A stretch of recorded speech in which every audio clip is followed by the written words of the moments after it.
Hi, this is Professor Karen Lin.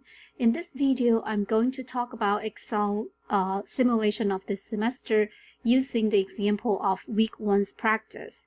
So in this Excel spreadsheet, the assignment requires us to use three different things. One is called the cell reference. The second is the base math functions, and then the third is the sum function. I'm going to talk about those during my video. Let's first look at the first statement. It's called the income statement. Now, the income statement is listed as revenue minus expenses. Revenue minus expenses equals to net income. We talked about that in week 1's chat. So what you need to do is that you need to figure out the missing items here using the equation. Now, the equation again is revenue minus expenses equals to net income. So let's take first look at the relationships among different items. If you look at the first item is obviously sales revenue. Sales revenue minus operating expenses equals to income from operation. Okay, so all the operating expenses added up, subtracted from sales revenue equals to income from operation. And then income from operation subtracted these other items, revenue and expenses. I mean, if you have revenue, obviously you are add that to the income from operation and then subtract the expenses equals to income before income taxes. So this is the base you calculate taxes, and then using the tax rate, which is not given but it's already calculated, the income expenses, you get the net income. So we are going to follow that relationship step by step. So starting from sales minus total operating expenses equals to income from operations, right? That means total operating total operating expenses, which is the yellow cell that we are going to figure out, would equal to the sales minus income from operations. So this is where the cell reference comes in. I'm going to use 1,200,000 subtracting 782,500. Now you cannot type in the numbers because that's not what the assignment is required. So you have to use so cell referencing means that you're referring to another cell. How do you do it? You just type in the equal sign and then you use your mouse hovering above that number, click that number. You will see a dashed line wrapping that number. So that means you are referring to this cell is called G10, okay? Of course, because I'm copying our assignments to a different worksheet, the columns and the numbers changed. In your original assignment, these are different numbers. So, and then I'm going to subtract, right? I'm using this number subtracting income from operations, which is this number, hovering above it and then click on it, right? So using the difference between the two, I basically figure out the total operating expenses. Now again, in your assignment, it should look like this. You would be using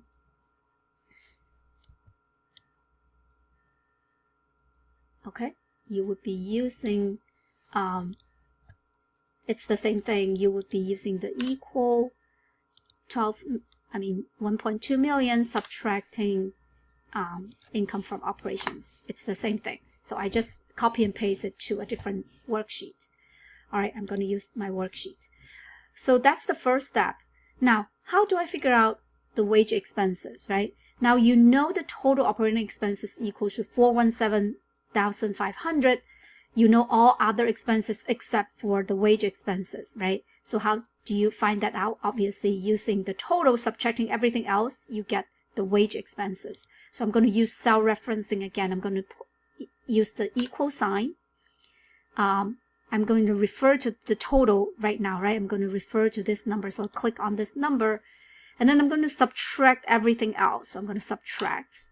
Rather than subtracting them one by one, remember you were asked to use a sum function, right? The summation.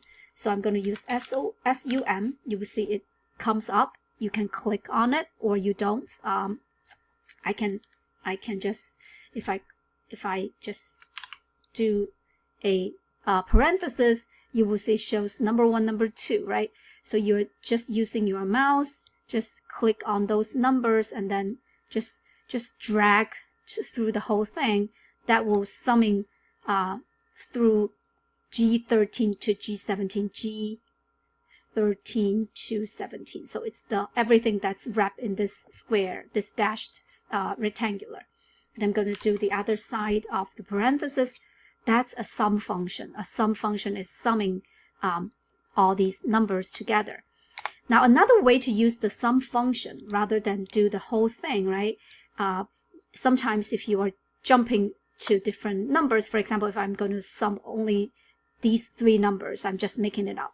What you are going to do is that you're going to just hold your mouse on the first number, hold your control key on your keyboard, control, or it's the control key in your Mac, and then the 82,510,000. You see, you can select all these 3 numbers. Now you can see these 3 numbers are selected. Of course, I can go ahead and select everything else, right? You can do it this way. So all the numbers are separated between using a comma. That's another way to do it. And then you click enter. That's acceptable as well. Of course, because everything is a continuous, like in the continuous range, the best way to do it is the first way. So you are just going to use your mouse to drag through the whole thing, and then you're going to have this. Okay, so that's the wage expenses that you calculated. Okay, the second part. The second part is a little bit tricky, so which I want to illustrate. First of all, we know that income from operations, right? Income from operations, adding interest revenue subtracting interest expense equals to income before taxes. So income from operation adding interest revenue subtracting interest expense equals to income before taxes.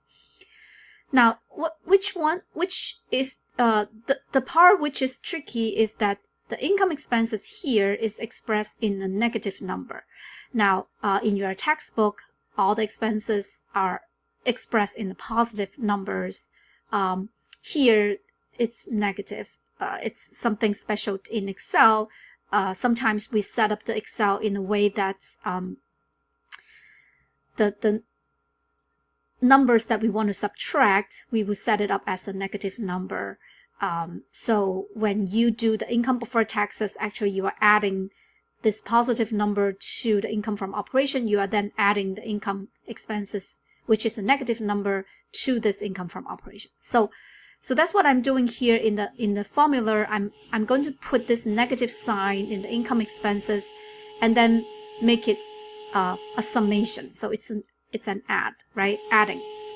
Now you would see that because it's adding, when you try to solve this interest revenue, it would become income from operations. Interest revenue equals to income before tax subtracting income from operation, and then subtracting the negative interest expense. So basically, we move all the terms to this right-hand side and then leave the interest revenue at the left-hand side. So that's how we solve that. And here we are going to do that again. We're going to use equal interest revenue equals to income before taxes subtracting income from operation subtracting the interest expense. That gives us interest revenue 2,000. All right. Okay, finally, net income. Net income equals to income before tax subtracting income tax expense. So this is just easy. Income before tax subtracting income tax expense, that equals to net income. All right, let's take a look at the second spreadsheet, which is the statement of stockholders' equity. Now, the structure of this spreadsheet is the following. You will see that under this statement of stockholders' equity, there are 3 different items, right? Common stock, additional paid in capital, retained earnings. Now, we didn't talk anything about the definition of additional paid-in capital during the week. We mentioned a little bit about the common stock and retained earnings in week 1.